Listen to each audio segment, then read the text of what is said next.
Look, the US commitment to democracy at home was always there, but the US commitment to democracy all through the Cold War was always very suspect. Right.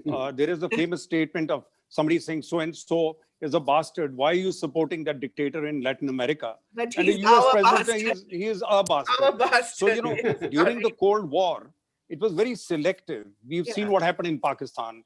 Democracy came, democracy went. US did not shed any tears all over the Gulf. Shah of Iran, they backed the Shah of Iran.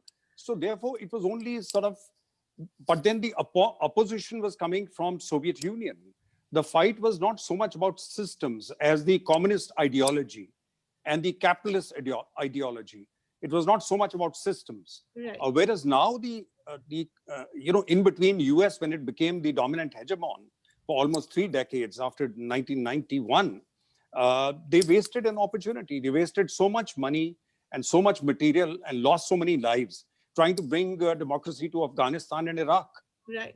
Now, it would have been obvious from the beginning that democracy in the Western liberal form is not exportable, and it's not exportable in toto, because the minute you take away a Mubarak or you take away an Assad, then you're unleashing forces, and many of those forces are right-wing religious forces. Right. And it becomes very difficult, and they are not committed to democracy. We saw the Muslim Brotherhood come in Egypt, and then the military had to step in again. And one of the finest speeches, I think one of the presidents who was committed to this was Barack Obama.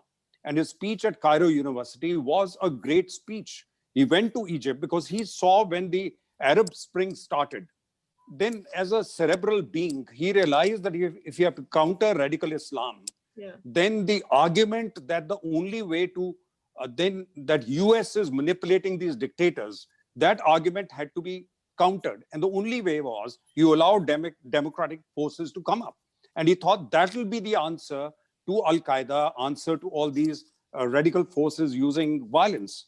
But then what happened was that Muslim Brotherhood came in, and then they started completely demolishing the systems. They came in using democracy, but then they were committed to an extreme right-wing ideology. Right. And that is where then I think America stepped back. They realized you cannot export democracy in its current form as practiced in the West. And now, in any case, it's not even practiced in the West, as we have seen. Because and this is what China is saying. China is gloating over it. They're saying, look at us. You've been giving us lectures about political reform and political changes in our country, but socio-economically, we are far ahead. We have conquered the pandemic.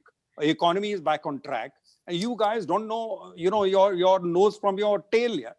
and therefore, they're having the last laugh. Absolutely. And what is happening in America now will only support it.